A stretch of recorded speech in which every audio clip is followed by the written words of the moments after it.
우리가 성막에서 이제 짐승들을 잡을 때 어느 쪽에서 잡냐면 북편에서 잡으라 그렇게 얘기를 했어요.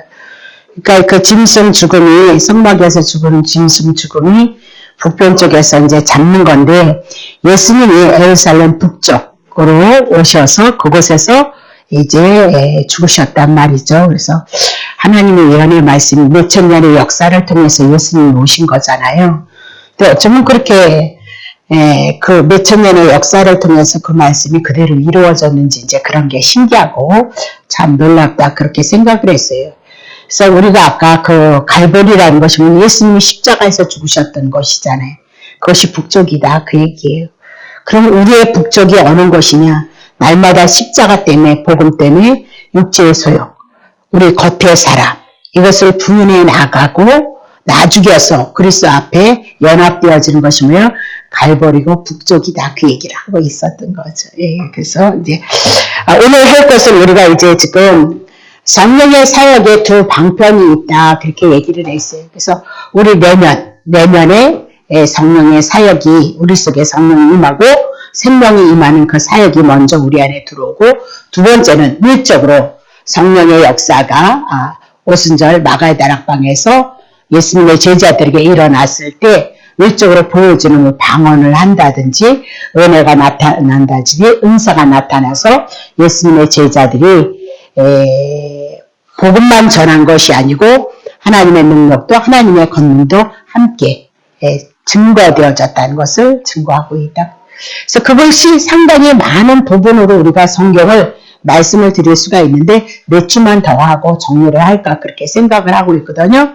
그러면 우리가 이제 그 성령의 역사가 내적인 성령의 역사와 외적인 성령의 역사는 레위기 2장 4절서부터 6절에 그렇죠?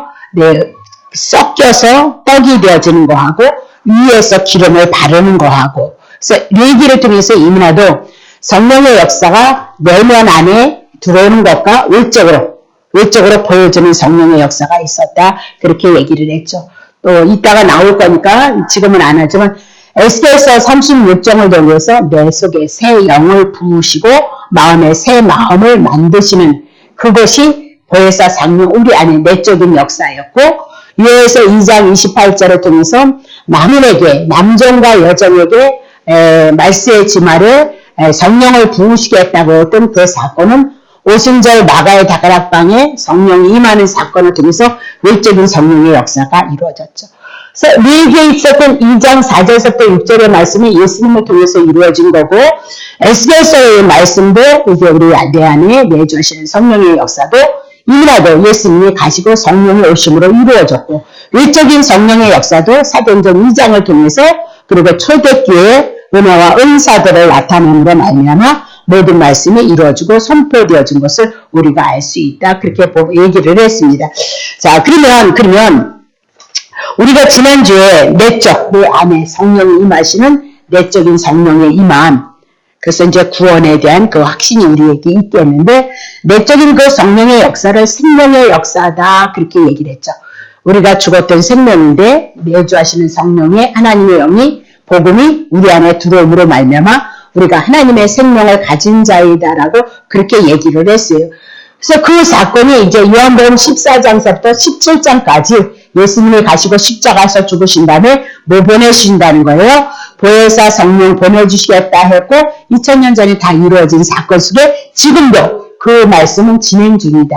그래서 성령이 역사하시고 성령이 인쳐서 너는 내 것이라. 그렇게 해서 하나님의 말씀이 계시되어지는 것에 성령님께서 우리를 인쳐서 그분에 대해 예수 그리스도에 대해서 우리가 알 수 있고 예수 그리스도에 대한 믿음이 오고 그런 모든 사역도 다 누구의 사역이냐? 성령의 사역이다. 그렇게 여러분에게 말씀을 드렸죠. 그래서 믿는 자에게 성령을 보내주신 것은 예수님께서 하나님 앞에 기도를 했고 아버지께로부터 보내주시는 성령인 것을 증거를 했다. 그 얘기를 했죠. 그래서 이제 성령이 오기 전까지는 어떤 사건이 있었느냐. 예수님이 십자가에서 죽으셨죠. 제 문제 처리하셨죠. 음부로 내려갔죠. 지옥에서 감당해야 할 그 심판 다 감당하시고 부활하시고 나서 그리고 40여일 살아계시다가 열흘이 지나서 오순절로 모가서 성령이 임하는 사건이 있었다. 그렇게 보시면 되죠. 그러면 성령이 임하는 그 사건은 예수님의 부활과 아주 밀접한 관계가 있다는 것을 여러분이 기억하셔야 된다. 그 얘기입니다. 자, 요한복음 20장 17절 보세요. 볼게요. 보셨죠? 예수께서 이르시되 나를 만지지 말라. 내가 아직 아버지께로 올라가지 못하였노라. 너는 내 형제들에게 가서 이르되 내가 내 아버지 곧 너희 아버지 내 하나님 곧 너희 하나님께로 올라간다 하라 하신대. 그렇게 얘기해요. 이 얘기가 뭐냐면 예수님이 부활했던 거예요. 부활했는데 그 부활하신 예수님을 누가 만나냐면 마라 쓴물인 마리아가 만났다. 그 얘기를 하고 있는 거죠. 예, 다시 17절로 넘어오세요. 예, 17절로.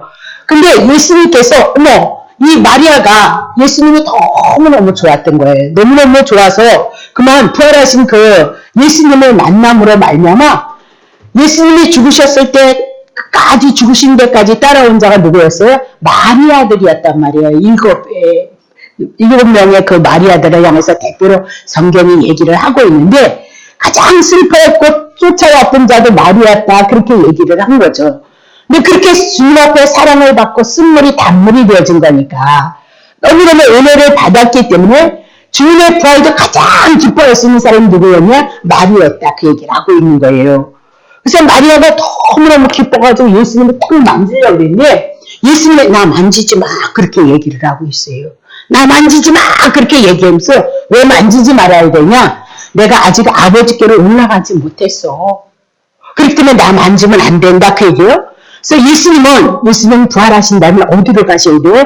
하나님 앞에 올라가셨다가 내려오셔야 되는 거예요. 그러면 하나님 앞에 올라간 다음에 예수님이 올라간 다음에 그때서야 내가 내 안에 내가 네 안에 함께 되어지는 사건이 있는 것을 우리들에게 말씀하고 있단 말이죠. 그래서 분명히 마리아에게는 내가 아버지께도 올라가지 않았으니까 나 만지지 말라. 그렇게 얘기를 해요. 자, 근데 또 다른 사건이 있어요. 19절부터 보세요. 18절부터 칠까요? 자, 막달라 마리아가 가서 제자들에게 내가 주를 보았다 하고 또 주께서 자기에게 이렇게 말씀하셨다 이르리라. 그래서 아직 올라가지 않았으니까 아버지께로 올라갔다 온다는 거예요. 그때서야 너네들과 내가 하나 되어진다. 이렇게 얘기를 했겠죠. 자, 19절 보세요. 이날 곧 안식 후 첫날 때, 그러니까 8일째 되어진 거죠. 그렇죠? 첫날 저녁 때 제자들이 유대인들을 두려워해서 모인 곳에 문들을 다 닫아버렸어요. 근데 예수께서 이제 그곳에 오사 가운데 서서 가라사대 너에게 평강이 있을지어다. 그리고 나타나셨어요. 첫날 저녁 중에죠. 20절 보세요. 이 말씀을 하시고 손과 옆구리를 보이시니 제자들이 주를 보고 아주 기뻐하고 있는 거예요. 자, 21절 봅니다. 예수께서 또 가라사대 너희에게 평강이 있을지어다. 아버지께서 나를 보내신 것 같이 나도 너네들을 보낼 건데 2절. 이 말씀을 하시고 저희를 향하여 숨을 내쉬며 가라사대 성령을 받으라. 그렇게 얘기를 하죠. 그러면 마리아에게는 나 만지지 말라. 그리고 8일째에 예수님 앞에 예수님의 제자들에게 나타나셔서 하시는 말씀이었거든요. 그러면 모인 제자들에게 나타나시면서 뭐냐면 숨을 푹 내쉬는 거예요. 숨을. 그 예수님 안에서 있는 이 호흡이 숨 호흡이란 말이에요. 그러면 이 호흡이 우리가 이렇게 돌아가시는 분들 보면 이 호흡을 못 쉬잖아요. 호흡은 생명을 얘기한단 말이에요. 그러면 예수님께서 지금 부활하시고 아버지께 갔다 오시고 은밀하게 갔다 오신 거예요. 갔다 오시고 나서는 숨을 푹 쉬며 가라사대 뭐 받으래요? 성령을 봐라. 이 숨이 곧 하나님의 생명이요 하나님의 성령이었던 것을 우리들에게 말씀하고 있다. 그 얘기를 하고 있어요. 근데 이제 조금 더 보면 19절 한번 쳐볼래요? 19절. 예, 이거 아닌데 조금 더 보면 어떤 얘기냐면 도마에게 여기는 도마를 안 써놨는데 그들에게 나타나서 손으로 만져보라는 거잖아요. 20절 보세요. 예, 이 말씀을 하시고 손과 옆구리를 보이시고 도마에게 믿음이 없는 도마에게 만져보라. 다른 복음서에는 그렇게 기록이 되어져 있거든요. 이 얘기가 뭐냔 말이에요. 8일째 되어졌을 때는 도마에게 내 손을 넣어보라. 옆구리를 가지고 손을 넣어보라. 만져도 된다. 그렇게 얘기를 하고 있는 거거든요. 그럼 왜 마리아는 만지지 못했고 도마는 만져보라. 그렇게 얘기했을까? 이유는 19절인 거예요. 자, 보세요. 19절 다시 볼게요. 이날 곧 안식 후 저녁이에요. 8일째 되는 날, 8일째 되는 날 그렇게 얘기를 하고 있죠. 그러면 이 날은 예수님이 부활하신 날이에요. 그러면 금요일 날은 십자가에서 죽으셨고 토요일 날은 음부로 내려가서 우리가 지옥에서 받아야 될 그 심판을 다 받으시고 그리고 3일 날 부활하신 거예요. 그러면 이게 부활하셨다 그 얘기는 뭐예요? 지금 죄의 문제를 해결했다 그 얘기예요. 그러니까 예수님이 첫 번에 이렇게 부활했을 때 새벽 유명에 예수님을 만났을 때는 예수님이 아직 하나님 앞에 올라가지 않은 때예요.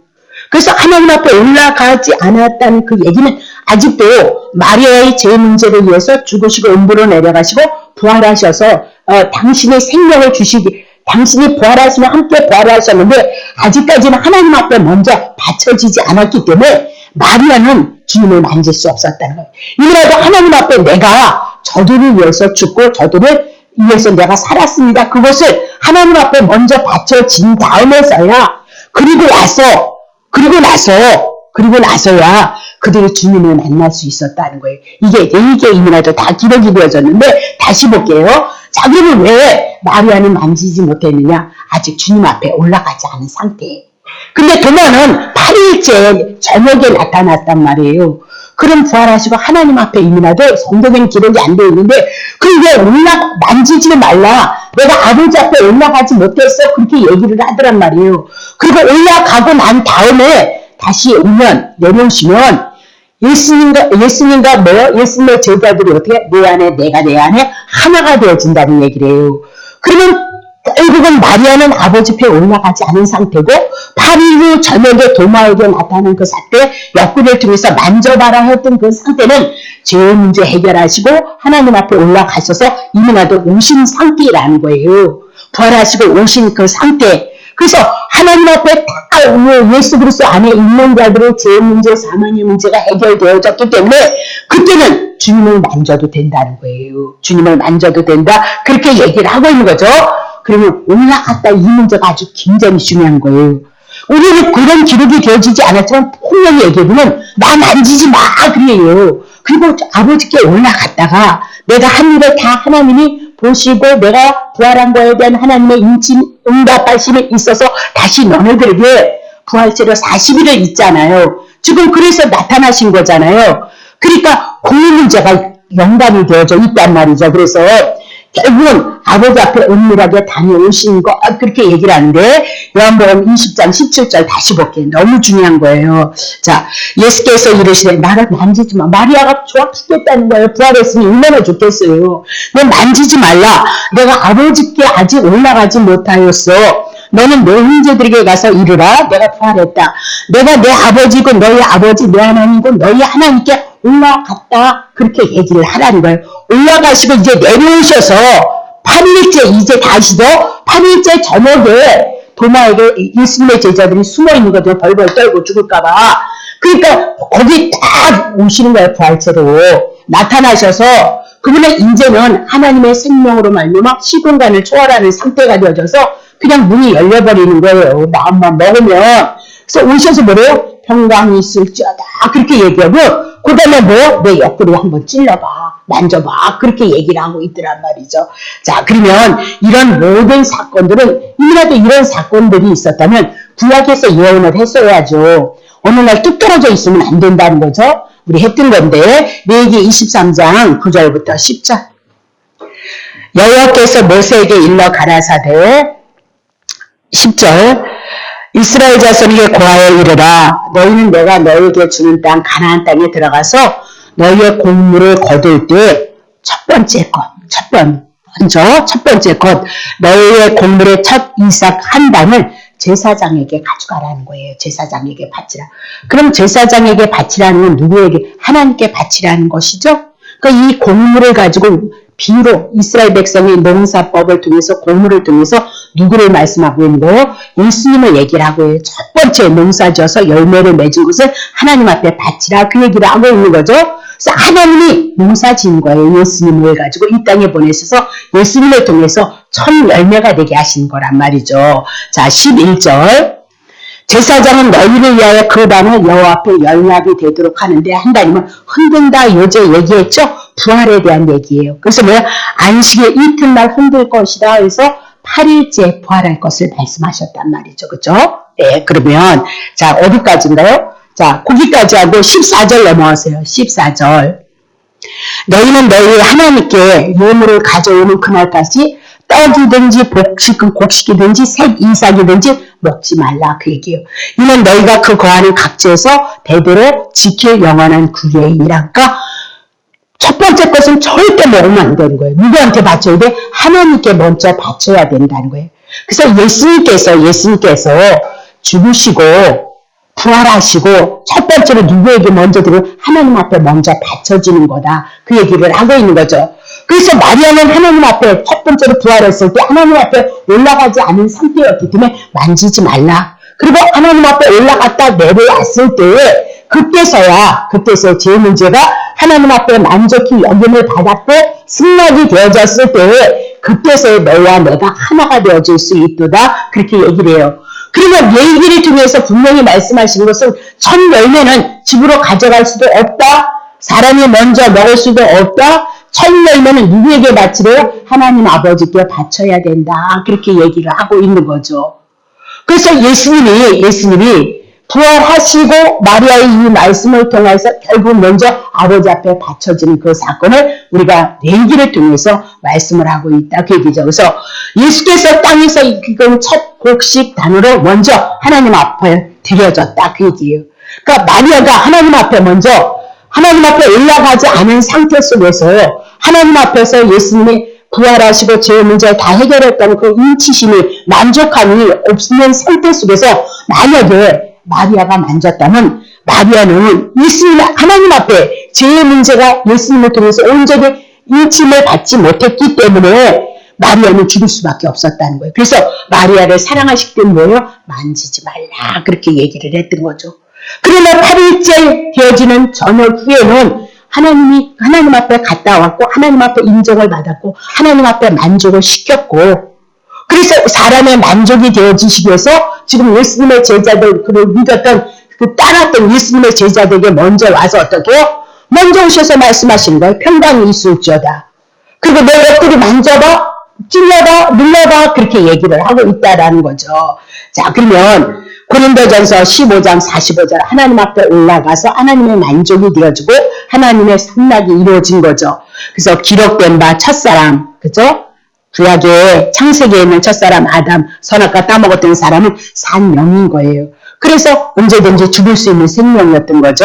자, 한과 같이 마지막 아담 똑같은 사람의 모습으로 왔던 예수 그리스도는 뭐예요? 살려주는 영이 되어졌다. 그렇게 얘기를 하죠. 그래서 성령을 받았다. 그 얘기는 내가 하나님의 생명을 공급받았다. 그 얘기예요. 복음이 뭐예요? 죽고 사는 거잖아요. 부활에 대한 이야기잖아요. 그리고 오늘도 하나님께서 우리에게 예수 그리스도 가시고 성령이 오셨다. 그 얘기를 하고 있죠. 그걸 그리스도의 영이다. 그리스도다. 그렇게 얘기를 하잖아요. 성령을 가지고. 그리고 오늘도 여러분은 결국은 하나님 앞에 가고 그리고 베드로에게 그리고 도마 같은 자들이 왔던 것은 너네들에게 평강이 있을지어다. 제 문제 해결했다. 그 얘기죠. 그래서 예수 그리스도 안에 있는 자들은 평안이 있을 것을 말씀하고 있단 말이죠. 예. 생명을 공급받은 자들이 아니 죄 문제 해결하지 않았는데 어떻게 평강이 있어요? 예? 아무나 평강이 있을지어다 그래서 평강이 있어지는 것이 아니라 복음이 내 안에서 하나님의 말씀이 내 안에서 이루어져야 평강이 있을지어다. 그래서 평강이 당연히 오는 거구나. 달라고 비는 것이 아니라 그리스도를 알면 어떻게 평강이 오게끔 되어져 있더라. 그렇게 얘기를 하고 있는 거란 말이죠. 예. 자, 그러면 요한복음 7장 38절부터 39절 봅시다. 나를 믿는 자는 성경에 이미라도 얘기를 했다는 구약 성경에 이미라도 말씀했던 것 같이 그 배에서 우리 속에서 뭐가 넘어요? 생수의 강이 넘쳐리라 그랬습니다. 생수. 그래서 끊임없는 하나님의 은혜, 하나님의 말씀, 생명에 대한 그 강이 우리들에게 흐를 것을 말씀하고 있는데 39절 봅시다. 이는 그를 믿는 자의 받을 뭐 성령이라는 거예요. 생수가 뭐래요? 성령이다. 이 성령을 우리는 또 뭐라 그랬어요? 하나님의 생명이다. 그렇게 얘기했죠. 그래서 생명을 가리켜 말씀하신 것이라 예수께서 아직 영광을 받지 못하신 거로 성령이 아직 저에게 계시지 아니하더라. 그러니까 아까도 얘기했지만 마리아 보고 만지지 마 그렇게 얘기해요. 하나님 앞에 올라가서 그들의 죄까지 다 인침을 받았다는 거. 그래서 부활해서 하나님 앞에 그 보고를 하고 하나님의 인침을 하셔서 내려오기까지는 성령이 어떻게 계시지 않았다는 거잖아요. 네. 그래서 예수님의 부활을 통해서 하나님 앞에 올라갔다가 오시면서 왜요? 40의 일을 향하여서 하나님의 나라의 일을 얘기하시고 열흘 있다가 가시고 열흘 있다가 뭐가 오는 거예요? 성령이 임했다는 거예요. 그러니까 부활과 성령의 관계는 반드시 연관이 있어요. 그럼 우리는 이런 거죠. 예수님의 죽으심도 내가 이해가 되어지고 그죠? 율법을 통해서 예수님의 부활하심도 우리가 말씀을 통해서 이해가 되어진단 말이죠. 그리고 나서 우리에게 성령이 오는 건 하나님의 생명이 공급되어지는 하나님의 말씀이라는 것이 그러면 부활하고 예수님의 성령하고 연관이 있다는 것은 하나님의 생명과 부활과 연관이 있다는 거죠. 그렇죠? 예수님의 부활은 결국은 하나님의 생명이 우리 안에 들어온다는 것을 전제로 하고 뭐가 있었어요? 부활이 있었다는 것을 우리들에게 말씀하고 있다. 그렇게 얘기를 하고 있는 거죠. 그래서 요한복음의 주제는 뭡니까? 생명에 대한 얘기를 해요. 너네들 다 있는 생명, 가짜 생명이야? 유한한 생명이야? 죽어. 그리고 죽고 나서 뭐 심판이 있도다라고 그렇게 얘기하고 그러나 예수님의 부활과 그리고 하나님 앞에 올라갔다가 또 성령이 오심으로 말미암아 부활과 성령의 관계는 생명의 관계를 우리들에게 연결해 주신 끈이다. 그 얘기를 하고 있는 거죠. 그러니까 율법에 대해서 죄에 대해서 죽음에 대해서도 모르는데 막 사람들 믿어.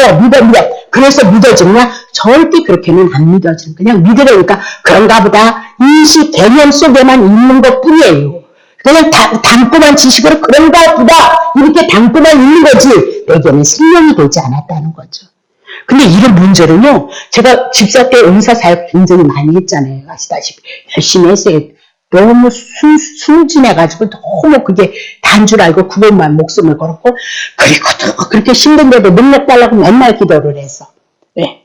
그런데도 그렇게 힘든다 그러면서 그랬거든요. 근데 구원의 문제는 내 안에서 해결이 안 되는 거예요. 왜? 그런 말씀을 안 들어서. 몰라. 그런 말씀을 했기는 했겠지만 하여튼 나한테는 안 왔어. 왜? 그러니까 천국 간다는 얘기 어쩌고 그런 얘기가 듣기 싫은 거예요. 왜? 하나님 나를 이렇게 사랑해서 이렇게 은사를 주셔가지고 이렇게 쓰는데 이 땅에서 한번 잘 살아봐야 될 거 아니냔 말이에요. 우리 엄마 아버지 개떡같이 고생스럽게 살았는데 한번 호강도 쉽게 봐야 될 거 아니냔 말이에요. 이렇게 헛된 꿈을 하나님 예수 그리스도가 원하지 않는 그 꿈을 가지고 헛된 꿈을 가지고 욕망을 가지고 신앙생활을 했어요. 그래서 하여튼 그 고난이 길었는지는 모르지만 어쨌든 그랬단 말이에요. 근데 그렇게 되었죠. 문제가 아니란 말이에요. 다시 정리해요. 마리아를 통해서 하나님 앞에 부활하시고 올라갔다 내려오지 않은 상태 속에는 마리아가 주님을 만질 수 없었다는 거예요. 그러나 8일째 저녁 후에는 죽으시고 부활하시고 갔다 오시고 나서는 베드로에게 나타나서 평강을 얘기를 하고 있어요. 그리고 나 만져봐 이렇게 되어지므로 만진다는 건 그러면 하나 되어진다는 거예요. 연합되어진다는 거예요. 예수님과 도마가 믿음 없는 도마가 하나 되어지는 사건을 만지면 뭐 할까요? 그게 안수에 대한 사건이라는 것을 여러분이 기억을 하셔야 된단 말이죠. 그래서 요한복음은 특별히 부활에 대한 얘기, 참 생명에 대한 얘기를 많이 기록하고 있다. 그래서 부활에 대한 얘기와 성령에 대한 관계는 밀접한 관계가 있다. 요한복음 11장 25절. 예수께서 가라. 나는 부활이요 생명이 나를 믿는 자는 죽어도 살겠고 해요. 그분 자체가 뭐예요? 하나님이시고 하나님 자체가 영원한 생명을 가진 하나님 신이신 거잖아요. 신이시잖아요. 그분은 부활인 거. 그러면 나는 부활이요 그 얘기는 그분이 하시는 게 뭐예요? 부활이라는 거예요. 여러분을 향해서 뭐 하시겠다는 거예요? 부활을 줄 거라는 거예요. 죽었던 생명을 다시 살리는 생명으로 여러분에게 오겠다 그 얘기예요. 그래서 죽었던 우리가 예수님을 믿음으로 말미암아 죽어도 뭐예요? 다시 산다 그 얘기를 하고 있어요.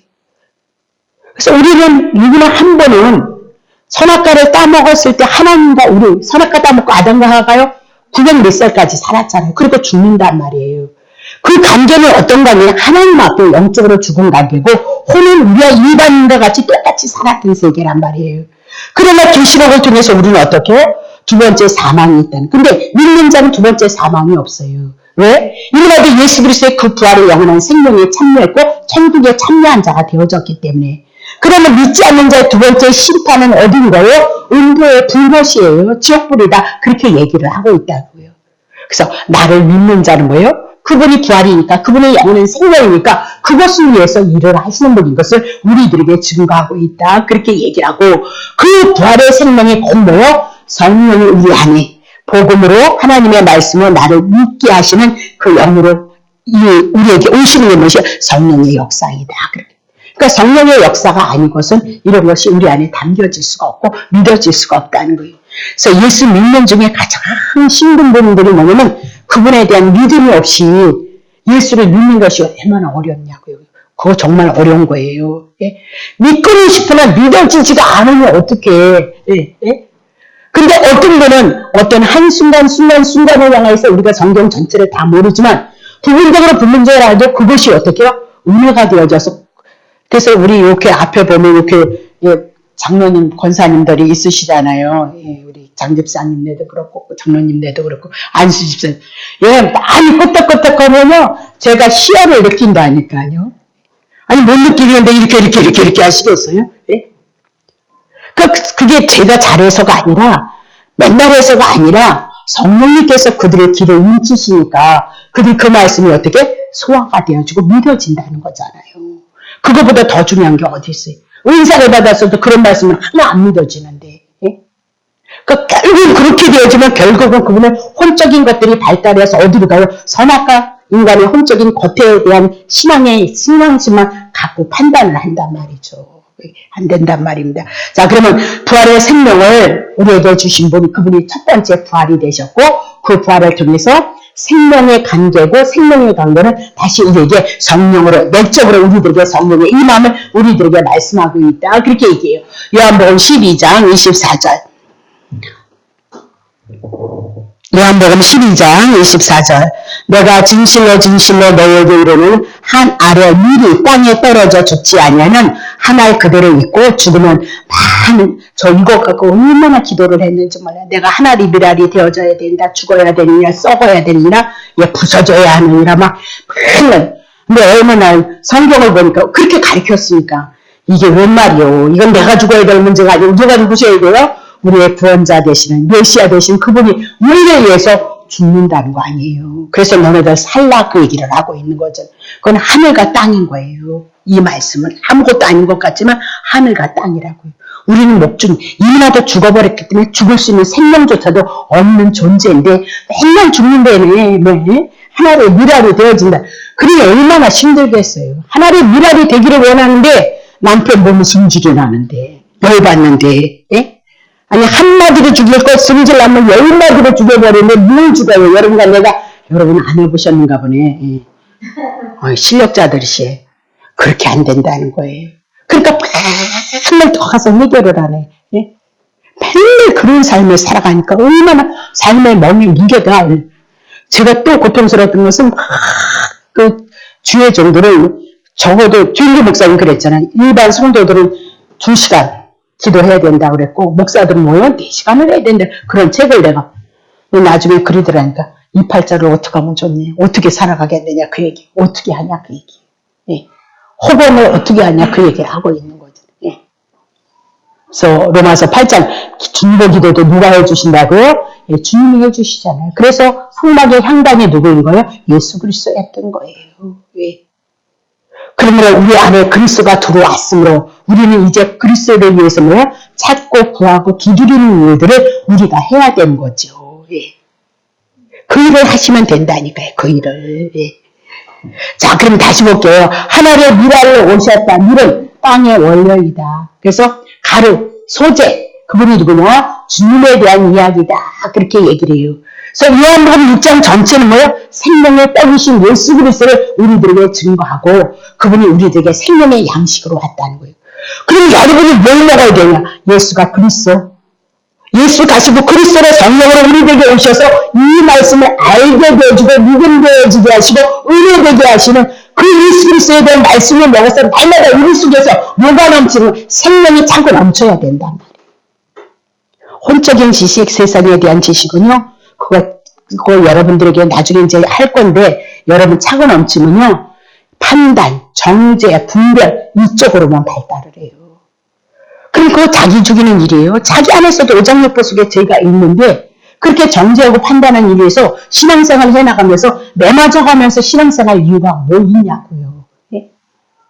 사생활만 건드리지 않아요. 그러나 하나님의 택자는 반드시 하나님이 간섭하신다는 거 여러분 기억하셔야 된다. 그 얘기예요. 그래서 생명의 딱 양식은 예수 그리스도의 부활이요. 그 부활을 우리들에게 증거하는 것은 뭐예요? 성령이 오셔서 우리 안에 믿게 하신 내면, 내 심령 속에 있는 것이다. 그렇게 보시면 되는 거죠. 그래서 레위기 24장에 초실절, 부활절에 대한 곡식 한 단을 하나님 앞에 반드시 먼저 바치는 건 누가 바쳐질 거예요? 예수님이 바쳐질 것이다. 그렇게 얘기를 했어요. 그것이 고린도전서 15장 23절, 24절입니다. 그러나 각기 차례대로 드리니 먼저는 첫 열매인 그리스도의 그 다음에는 그리스도의 강림하실 때 그에게 붙은 자들이 있다는 거예요. 예. 자, 24절 봅니다. 구에는 나중에 그건 내버려두고 다시 보세요. 이거는 이미라도 고린도 전서에 있었던 이 말씀도 어디에 있어야 되는 거예요? 이 구약성경이 예언을 했어야 그 말씀 이루어지고 성취되어지는 거란 말이죠. 그래서 첫 열매이신 예수 그리스도와 그에 붙은 우리가 구원받을 것, 예. 주님의 재림 때 하나님 앞에 들림받을 것을 말씀하는데 마태복음 27장 51절 보세요. 다 했던 거지만 하는 겁니다. 자, 이에 성소의 휘장이 찢어졌어도 예수님이 십자가에서 죽으셨을 때 막혔던 휘장이 지성소에 나가는 것, 하나님의 임재 장소에 나가는 것이 가로막혔는데 예수님이 죄 문제 해결하니까 하늘문이 열려버렸어요. 그죠?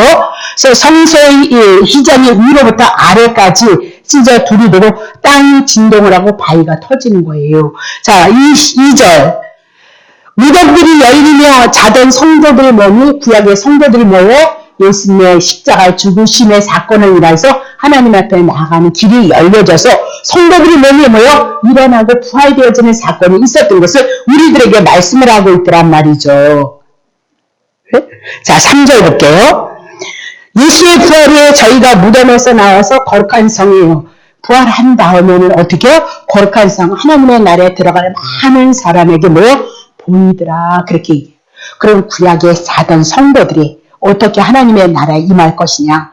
결국은 십자가의 사건을 믿는 구약의 성도들이 결국 예수님의 부활과 동시에 하나님의 나라에 들어갈 것을 말씀하고, 그랬더니 신약에 예수 그리스도 그 부활에 대한 그 하나님의 생명 성령이 우리 안에 공급이 되어졌다면, 아니 천국 가는 걸 왜 걱정을 하냐니까. 그 말씀이 없어서 걱정인 거지. 말씀이 없어서 걱정인 거고, 말씀이 없으니까 하나님의 은혜가 풍요롭지 못한 것뿐이라고요. 그러니까 나는 왜 하나님의 은혜가 없나 이렇게 하는 건 다 보인 거예요. 이미라도 하나님의 말씀이 2000년 전에 다 이루어지고 성취되어졌고, 지금 신학이 너무너무 발전을 해서 많은 사람들이 가끔 텔레비를 보면 예전에는 그냥 어르신들이 하는 얘기는 들을 것이 없어서 그냥 이러고 있는데, 가끔 어떻게 텔레비를 뒤져보면 괜찮으신 분들도 나오신다니까요. 지금의 시대는 그런 시대를 맞았잖아요. 그렇잖아요. 예. 그 말씀이 없고 그 하나님의 은혜를 기이 여기지 않아서 여러분 안에 이 말씀이 없고 모르니까 여러분이 영적으로 풍요롭지 못한 거죠. 빈곤을 누리는 거죠. 예.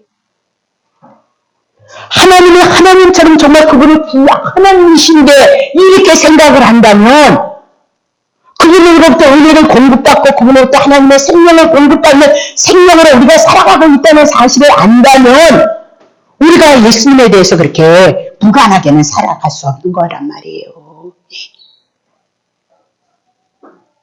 실질적으로 정말 그 생명으로 공급받고 그 은혜를 공급받고, 그리고 우리가 살아가고 있고 주어진 생애 동안 우리를 위해서 산 것이 하나님의 영광을 위해서 그분이 우리를 지으셨다고 했으니까, 창세기서부터 신이 주었더라. 그분들이 할 게 뭐가 있었어요? 아담과 하와가 에덴에서 먹고 마시면서 이게 주께로부터 온 것인 것을 가지고 주님을 참여하는 일밖에는 없었던 거예요.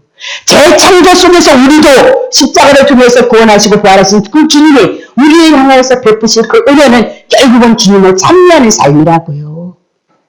그것이 뭐 노래만 한다는 것이 아니라 우리의 마음 안에 심령 안에 우리들의 삶 속에서 때로는 회개와 때로는 어떻게 주님의 은혜를 공급하는 그 삶으로 우리의 삶을 고백해 나가는 것이 영적인 예배를 하는 거잖아요. 로마서 12장에 보면요, 산적인 예배가 뭐래요? 영적인 예배가요, 산 제물이 되어진다는 거잖아요. 예? 그러면 여러분이 제물이 되어진다면 뭐 어떻게 하라고? 여러분이 죽어야 된다는 거잖아요. 예? 예? 산제사를 하나님 앞에 드리라, 그렇게 얘기를 하고 있거든요. 그럼 구약의 제사는 어떻게 드려졌어요? 짐승이 죽었다니까. 신약엔 예수가 죽고요.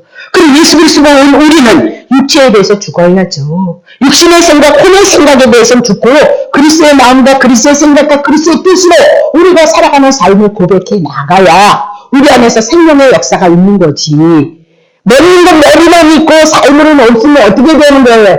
예, 부인하는 거란 말이에요. 머리는 저기 있고 몸은 영뜨거리 있으면 그건 귀신이에요, 귀신. 어떻게, 신에서 어떻게 해. 머리 따로 몸뚱아리 따로 되고 머리도 없는데 몸뚱아리만 달려다니면 이게 예수님이 없는 삶을 살아가는 삶 자체는 뭐라는 거예요? 예, 그런 삶이라는 거예요. 다른 사람한테 귀신 들을 것이 아니라 오늘 여러분이 예수님과 함께 붙어있지 않으면 내가 귀신이다. 영락 없다니까, 영락. 예수님 잊어버린 우리는 영락 없이 육신의 삶을 살아가고 예수님 믿는 데는 그러면 남편을 상대로 하고 우리가 그린다는 거예요. 돈을 상대로 하고 이른다는 거잖아요. 근데 거기서 무슨 영적인 생명이 나오겠어요. 어저께도 얘기했지만 북전문이 골고다가 자기 죽이는 거. 사도 바울이 아무것도 자랑 안 해요. 예. 근데 한 가지 날마다 죽는다는 거예요. 자기는 죽는다. 그럼 뭘 죽이는 거겠어요? 예. 그리스도를 위해서 그리스도의 고난 앞에 복음을 향해서 자기 육신의 삶은 쳐서 다스려서 죽음으로 나왔던 거, 그것을 자랑한다니까요. 다시 보겠습니다. 자, 그러면 사도행전 1장 5절부터 봅니다. 자, 이렇게. 그래서 내적인 성령의 역사인데, 자, 요한은 물로 세례를 베풀었으나 너희는 몇 날이 못 되어 성령으로 세례를 받으리라 하셨느니라. 자, 1절부터. 자, 그래, 나갑시다. 자, 오직 성령이 너희에게 임하시면 너희가 권능을 받고 예루살렘과 온 유대아와 사마리아 땅끝까지 이르러 내 증인이 되리라 하셨느니라. 9절. 이 말씀을 마치시고 저희 보는 데서 올라가시니 구름이 저를 가려 보이지 않게 하더라. 예. 올라가실 때 제자들이 자세히 하늘을 쳐다보고 있는데 흰옷 입은 두 사람이 저희 곁에 서서 1절. 가로되 갈릴리 사람들아 어찌하여 서서 하늘을 쳐다보느냐. 너희 가운데 올려오신 이 예수는 하늘을 가심을 본 그대로 오시리라. 그렇게 얘기를 했어요. 그러면 하나님 예수님이 부활하시고 하나님 앞에 올라가기 전까지 마리아에게 되면 올라가시는 걸 몰랐다고요. 우리는 모른다고요. 성경이 기록되어졌으니까 죽으시고 하나님 앞에 올라갔다가 내려오신 다음에 그때서야 우리가 하나 되어진다는 걸 알았어요. 그것이 뭐예요? 내적인 내 속에 성령이 임한 속사람 생명을 얻는 거다. 그러나 주님은 이제 두 번 다시는 이렇게 보이지 않게 올라가시는 일은 없는 거예요. 주님이 지금 사도행전을 통해서 우리에게 성령을 주시기 위해서 하나님은 더 이상, 예수님은 더 이상 은밀하게 하나님 앞에 갔다 오지 않는다. 그 얘기를 하고 부활하시고 40일 동안 땅에 계시다가 열흘을 남겨놓고 모든 제자들 앞에서 승천을 하셨다. 그 얘기예요. 그럼 왜 40일 동안 계시나? 예수님의 부활을 증거하는 거죠. 부활하시고 그리고 다시 올라가셨다면 예수님이 부활했다는 건 모르잖아요. 온 세계 이슈였으니까 그분이 3년의 공생애를 통해서 죽으시는 사건 그리고 부활하셨던 그 사건이 나타나고 그것이 증거되어지기 위해서 40일 이 땅의 고난의 수를 채우시고 사역을 하셨던 거예요. 그리고 열흘이 있다가 어디 갔어요? 오순절에 하나님의 나라에 승천하셨던 사건이란 말이에요. 그럼 왜 그렇게 하셨느냐? 초실절, 부활절 이미 공부했죠. 레위 23장에 대해서 부활의 절에 어떻게 초실절, 77절 성령 오순절 강림의 사건이 이루어지기 위해서 어떻게 40일 있다가 열흘 되어져서 어떻게 임하는 사건을 향해서 말씀하고 있는 거죠. 그리고 이 오순절 성령의 사건은 그 내면에 내려오는 내 내적인 사건보다는 오순절의 사건은 위적인 사건인 거죠. 유에서 2장 28절 만민에게 내 신을 부어주려 했던 그 외적인 사건이 그대로 이루어지고 성취되어졌다. 그렇게 얘기를 하고 있는 겁니다. 자, 그렇다면 오순절 날에 우리가 7.7절을 통해서 공부했을 때 누룩을 제사 드릴 때는 드리면 안 된다 그랬잖아요. 근데 특별히 7.7절 오순절엔 떡두덩이를 가지고 누룩 있는 떡덩이를 가지고 하나님 앞에 바친다 그랬어요. 그러면 그 누룩은 뭐예요? 바리새인들의 그쵸? 율법주의를 얘기를 한다 그랬어요. 그럼 율법 아래 제 아래에 있는 유대인이든 이방이든 예수 그리스도로 말미암아 하나님과 연합되어져서 하나님 앞에 바쳐질 것을 말씀하고 있었다. 여러분에게 말씀을 드렸습니다. 자, 그렇다면 내적인 성령은 내 안에 인치셔서 구원에 대한 확신을 갖게 하는 거고, 외적인 성령의 역사는 오순절 마가의 다락방에 방언을 하게 하고 예수님의 제자들 속에 성령의 능력이 임해서 귀신을 쫓고 병든 자를 고쳤고, 고린도전서 12장을 통해서 은사장을 통해서 그 은사가 외적인 성령의 역사가 나타나고 있는 것을 드러내고 있다. 그렇게. 그러니까 이렇게 드러내는 모든 사건들은 구약성경의 1.1획도 내적으로 외적으로 하나님의 성령의 역사가 생명의 역사가 있을 것을 말씀하셨고, 그 말씀이 예수님의 사역 속에서 그대로 다 이루어졌고 예수님의 제자들 사역 속에서 그대로 이루어졌도다. 그 얘기를 여러분에게 말씀하고 있는 거죠. 자, 요한복음 20장 21절부터 볼게요. 예수께서 또 가라사대 너희에게 평강이 있을지어다 해서 평강 있을지어다 그런다고 있어지는 것이 아니라 예수 그리스도의 복음이 들어오면 우리 평안이 와지는 거예요. 아버지께서 나를 보내신 것 같이 나도 너희를 보내는데 2절 이 말씀을 하시고 저희를 향해서 숨을 후 내쉬며 가라사대 뭐 받으러? 성령을 받으라. 그리고 예수님 안에서 나오는 이 숨, 호흡, 생명 이것이 뭘로 나온다고 그랬어요? 성령이다. 그렇게 얘기를 했어요. 자, 그러면 3절 보세요. 너희가 네 죄든지 사하면 사해질 것이고 네 죄든지 그대로 두면 그대로 있으리라. 그러면 결국은 예수님의 입에서 나오는 호흡, 그렇죠? 후 불었어요. 예수님의 입에서 나오는. 그러면 예수님의 입에서 나오는 모든 말씀은 누구예요? 하나님께로부터 온 말씀인 거예요. 구약성경인 거예요. 결국은 구약성경이 하나님의 성령, 하나님의 호흡, 하나님의 성령을 주시기를 원한 것이 하나님의 뜻이었던 거예요. 이해하시죠? 그럼 여기서 하나님의 성령을 받음으로 말미암아 성령을 받음으로 뭐가 없어져요? 죄의 문제가 해결되어지는 거예요. 죄의 문제. 그래서 성령이 결국은 누구에 대한 얘기를 해주고 예수 그리스도를 증거할 것을 말씀하셨다. 더 안 찾아도 된단 말이죠. 그럼 예수 그리스도를 예수가 이 땅에 와서 하신 일이 뭐냐니까요. 죽는 거예요. 그리고 너를 위해서 부활하는 거예요. 그래서 보이는 예수, 보이는 육체, 보이는 성전은 가는 거예요. 없어지는 거예요. 그래서 우리는 보이지 않는 믿음의 세계를 지금 말씀을 통해서 영의 세계를 우리가 우리 심령 속에서 이루어져 가는 거고, 외적인 생명의 역사는 오늘도 그분이 인재에서 우리가 함께하고 있다는 것을 드러내고 있는 것이 성경이다. 여러분 기억하셔야 된단 말이죠. 그래서 결국은 이렇게 성령 받으라는데 죄의 문제가 사해지고 하나님의 생명이, 하나님의 성령이 우리 안에서 들어오는 것. 결국은 뭐래요? 부활과 생명과 연관이 되어져 있도다. 그렇게 얘기를 하고 있는 거죠. 그러면 예수님의 그 생명은 고린도전서 15장 45절에 살리는 영이다 그랬죠? 살리는 영. 그러면 생명, 성령이 우리 안에서 들어와서 우리를 뭐 하신 거예요? 살리는 영, 생명을 주는 영으로 우리들에게 역사를 하고 있음을 말씀하고 있다. 그렇게 보시면 되는 거죠. 그래서 모든 생명은 이 땅에 하나님께서 자기의 속성을 가지고 있는 거예요. 그래서 풀의 생명은 풀인 거예요. 그래서 풀의 생명은 풀과 같이 살다가 그건 그렇게 가게끔 되어져 있는 거예요. 그러면 개의 생명은 개같이 살다가 개의 생명으로 간다 그 얘기예요. 그래서 개처럼 죽는다 그 얘기예요. 그러고요, 사람이 잘못 살면 전 개만도 못해 그런 얘기를 하고 있단 말이죠. 그죠? 그래서 개가 사람같이는 살 수 없는 거예요. 왜? 개의 생명을 부여받았기 때문에, 짐승의 생명을 부여받았기 때문에 개는 개처럼 살다가 그냥 개처럼 죽는 거다. 그렇게 얘기를 해요. 그럼 이 땅에 있는 하나님이 우주 만물을 향해서 주신 모든 생명들은 각기 그 생명이 가진 것이 있어요. 그래서 그렇게 각기 살다가 그 생명으로 간다. 그렇게 얘기를 해요. 그래서 인간도 마찬가지라는 거죠. 인간의 생명도 인간으로서 인간처럼 사는 그 생명을 살고 살아가게끔 되어져 있다 그 얘기예요. 근데 이 인간은 하나님의 형상으로 지음을 받은 거예요. 그래서 죄를 지면 껄쩍지근한 거예요. 또 좋은 일을 하면 기쁜 거예요. 그럼 뭐예요? 하나님은 죄를 싫어한다는 거잖아요. 하나님은 의롭고 거룩하고 선함을 좋아하시는 하나님. 그래서 죄인을 위해서 죽으셔서 죄인을 향해서 생명을 주시는 하나님인 것을 말씀하고 있다 그 얘기예요. 그런 인간이었는데 우리는 하나님의 형상을 지음받은 우리였는데 죄로 말미암아 우리의 영원히 살 수 없는 하나님의 형상을 지음받아서 영원히 사는 생명이 되어야 되는데 죄로 인하여서 영원히 살 수 없는 그런 생명이 되어졌다는 거죠. 죄의 지배를 받기 때문에 언젠가는 끝장을 봐야 돼요.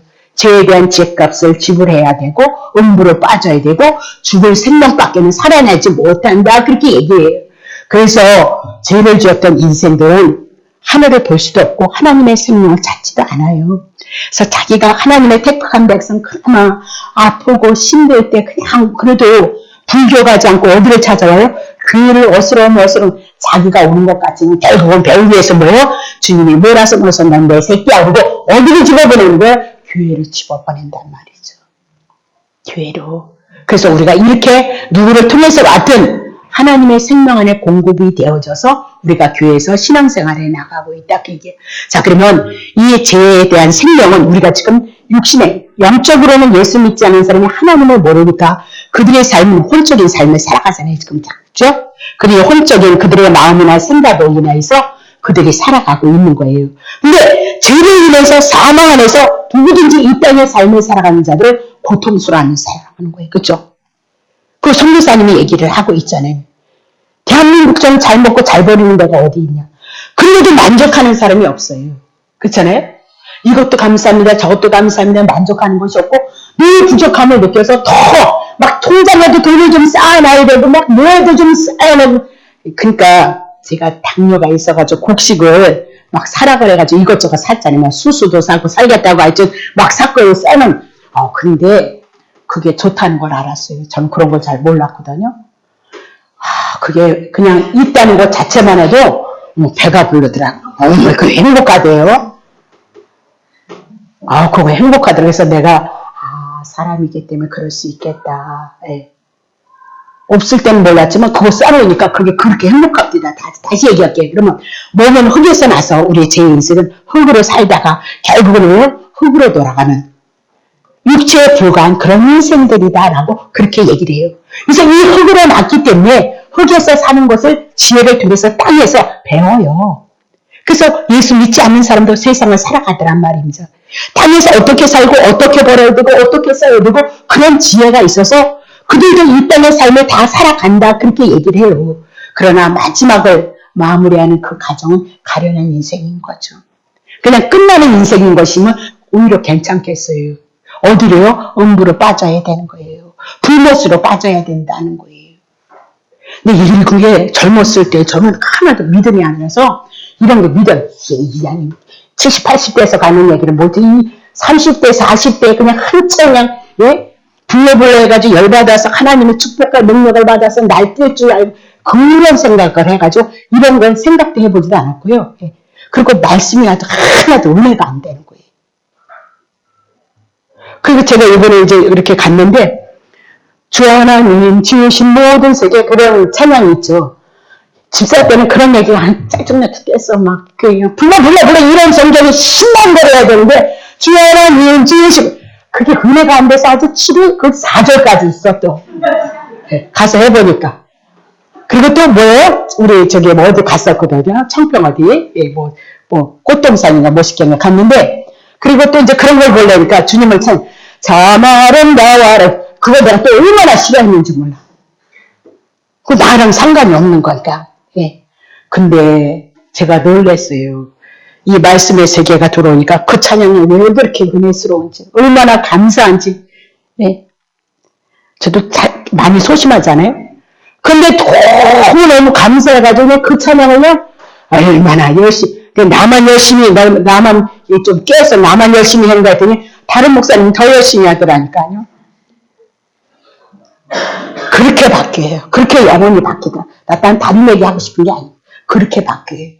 물론 저도 제가 목사니까 해야 되지만 예전에 그거 읽어주는 게 좀 그렇게 어려웠어요.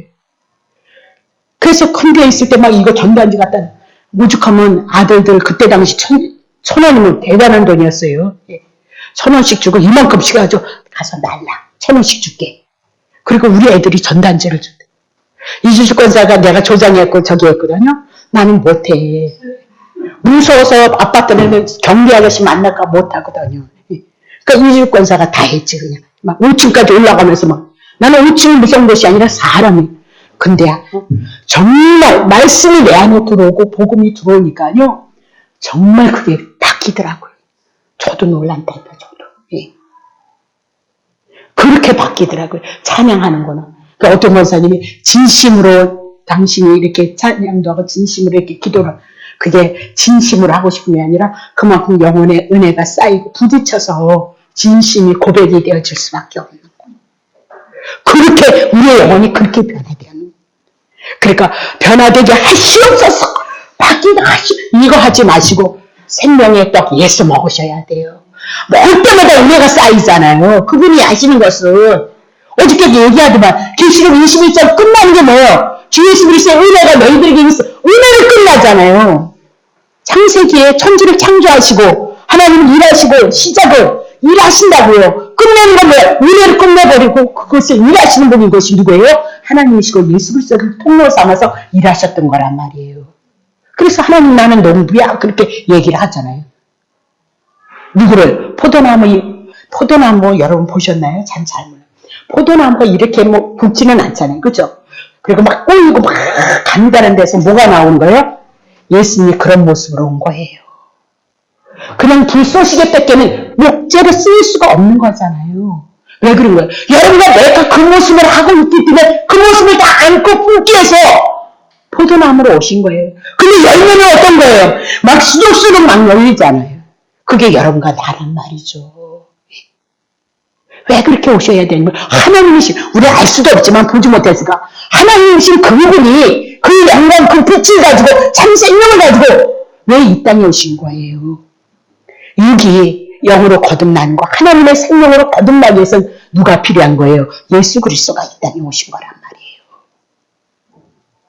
근데 그 예수 그리스도가 이 말씀을 펼쳐서 우리 안에 들어왔을 때, 많은 양식이 우리 안에 들어왔을 때 우리의 양식이 어떻게 해요? 풍요로워지는 거지. 기도해서 풍요롭게 하고, 그거 내가 얼마나 기도했는데요.